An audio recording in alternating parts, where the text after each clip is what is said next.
ये देश के खिलाफ बोल रहे हैं। और ऐसे जो दीमक है ना हमारे, ये सबसे पहले तो देश के ये दुश्मन है। जिनको ये मुद्दा बनाते हैं मोदी जी मुद्दा ही खत्म कर देते हैं। पर ये कुत्ते की पूंछ है, ये जल्दी से सीधी नहीं होगी। मोदी जी ने ऑपरेशन सिंदूर नाम दिया इसका, एक पूरा देशवासियों के भावना से जुड़ा हुआ नाम है ये। जब राम मंदिर के 5000 साल पुराने सबूत मांग रहा था, 500 साल पुराने, तब जैसे वक्फ बोर्ड की बात आई तो कह रहा 300 साल पुराने डॉक्यूमेंट कहाँ से लाए भाई। कहीं ना कहीं देश में ये जो एक विचारधारा थी कि ऐसे बम मिल सकते हैं या पर्टिकुलर कोई भी ऐसी चीज़ें हो सकती हैं, वो एलिमिनेट हो चुकी हैं। सबसे पहले आप बताइए कि राहुल गांधी जो हर बार एयर स्ट्राइक, सर्जिकल स्ट्राइक का सबूत मांगते रहते थे, कांग्रेस पार्टी के बड़े बड़े नेता सबूत मांगते थे, अब तो सेना बार बार सबूत दिखा रही है। अब इनके पास कहने के लिए क्या है? अब इनके पास कोई मुद्दा बचा नहीं है। सबसे बड़ी बात है रोटियां सेकनी इनकी बंद हो गई हैं, क्योंकि अब इनकी गैस खत्म हो गई है। क्योंकि मोदी ने इनके गैस का सिलेंडर का पाइप ही काट दिया। उन्होंने कहा हिसाब ही बराबर कर दो। तो अब इनका मुद्दा कोई बचा नहीं है, क्योंकि मोदी जी का एक बहुत बढ़िया काम है। जिनको ये मुद्दा बनाते हैं मोदी जी मुद्दा ही खत्म कर देते हैं। जैसे राम मंदिर में पूछा था आपने, राम मंदिर की तारीख नहीं बताई, उन्होंने कहा मंदिर बना के छोड़ देते हम, कहानी खत्म। उसी समय जब पीएम मोदी भाषण दे रहे थे, अपने टीवी पर आकर के देश को संबोधित कर रहे थे, 1 घंटे के अंदर ही पाकिस्तान फिर से हमला करने लग गया। भैया क्या इलाज है इनका? देखिए, मोदी साहब ने बोला, हमारे माननीय प्रधानमंत्री जी ने, कि उधर से गोली आती है तो इधर से गोला दागो। इलाज इनका प्रॉपर हो रहा है, पर ये कुत्ते की पूंछ है, ये जल्दी से सीधी नहीं होगी। क्योंकि ये पाकिस्तान वाले आतंकवादी दहशतगर्दी लोग हैं, ये कभी नहीं सुधरेंगे। हम जितना मर्जी इनको प्यार से बुलाएं, ये कभी नहीं सुधरेंगे। इनका एक ही इलाज है, बस इनको नक्शे से मिटाना, इनका यही इलाज है बस। देखिए, हमारे हिंदुस्तान में क्या होता है, जो यहाँ के मुस्लिम हैं वो क्या करते हैं, वो अपने शांत हैं। जितने बांग्लादेशी रोहिंग्या आए हुए हैं, सबसे ज़्यादा झुग्गी बस्ती वाले वो दंगे करते हैं। क्यों करते हैं भाई? क्योंकि उनको पता है कि हमारे आका यहाँ बैठे हैं, हमें बचा लेंगे। कौन है आका? यही इंडी गठबंधन, इंडी गठबंधन वाले जो 28 दल हैं, वो उनकी पैरवी करते हैं पूरी। कपिल सिब्बल वही कपिल सिब्बल है। जब राम मंदिर के 5000 साल पुराने सबूत मांग रहा था, 500 साल पुराने, तब जैसे वक्फ बोर्ड की बात आई तो कह रहा 300 साल पुराने डॉक्यूमेंट कहाँ से लाए भाई। देखिए, पीओके लेने का जो दृढ़ संकल्प है भारतीय जनता पार्टी का, पीओके हम लेके रहेंगे। आप देखो, अभी फिलहाल जो है पहलगाम जो पहलगाम पे इन्होंने अटैक किया था, वो हिंदू धर्म पूछ के जो है, नाम पूछ के जो है इन्होंने मारा था, तो उसका बदला लिया गया है। मोदी जी ने ऑपरेशन सिंदूर नाम दिया इसका, एक पूरा देशवासियों के भावना से जुड़ा हुआ नाम है ये। तो उन्होंने आखिर में पाकिस्तान में 100 किलोमीटर अंदर तक कार्रवाई हुई, आतंकियों को मार गिराया गया। जैसे मोहम्मद का चीफ है जो मसूद अजहर, उसके परिवार के 10 लोग मारे गए, बाकी 100 से ऊपर आतंकी वहाँ पे मारे गए।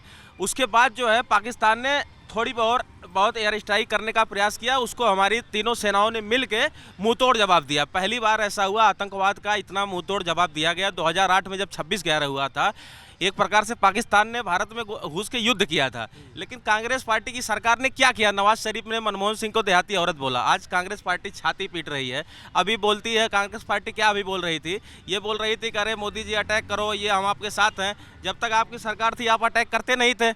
उसके बाद जब मोदी सरकार ने अटैक करना शुरू किया, आप कह रहे हो टेबल पे बात करो। ये दोगले लोग हैं, इंडी गठबंधन के लोग सारे दोगले हैं, कांग्रेसी उनको सपोर्ट करने वाले दोगले हैं। आप कह रहे थे यहाँ कनॉट प्लेस में ही बहुत पहले की सरकार के टाइम में बम फट जाया करते थे। समय था राइट, जहाँ पर देश में सारी गतियाँ होती थी। अगर आप बेसिक देखो तो देश में ये मुद्दे होते थे कहीं पर भी। आप रेलवे स्टेशन पे, एयरपोर्ट पे, अभी पहले आप देखते थे बड़ा एक मैसेज लिखा जाता था, कोई भी सामान अगर अपरिचित है तो उसको टच मत करें, सीधा।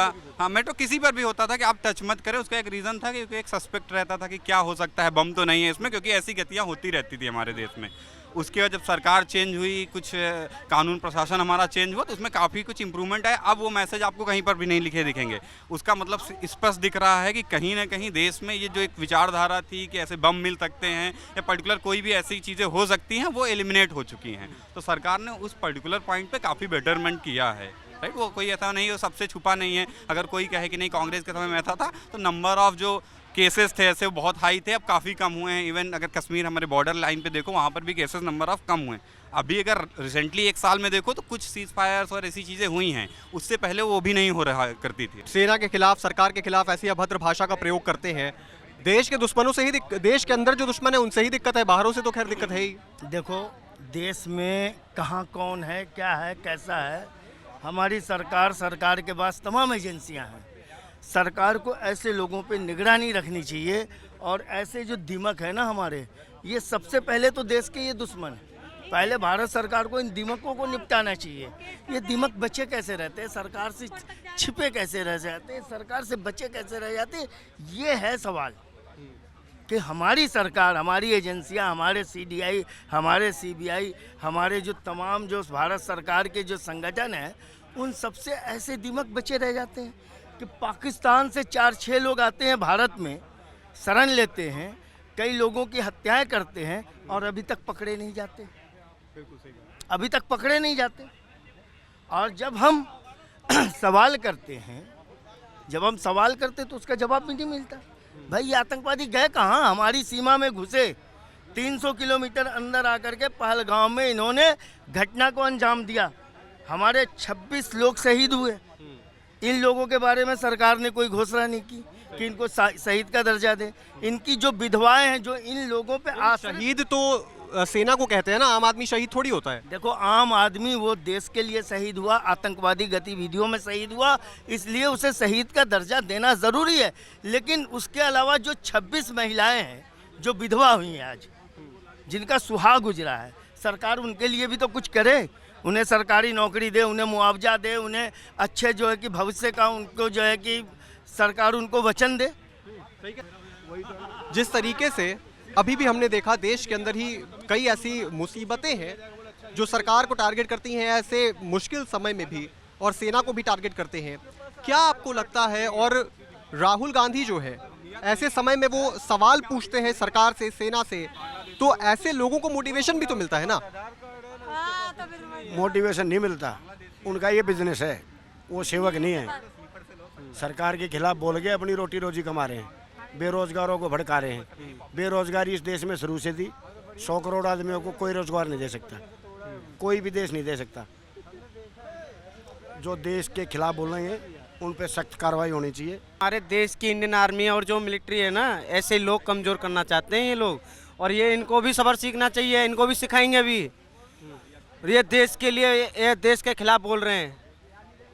राहुल गांधी भी तो सवाल करते हैं। राहुल गांधी जब देश के साथ में बोले, जो इनके लोग ना, इनके कांग्रेस में जो रह रहे हैं, इनकी बुद्धि सटा गई है, जब तो ये देश के खिलाफ बोल रहे हैं ये लोग ऐसे।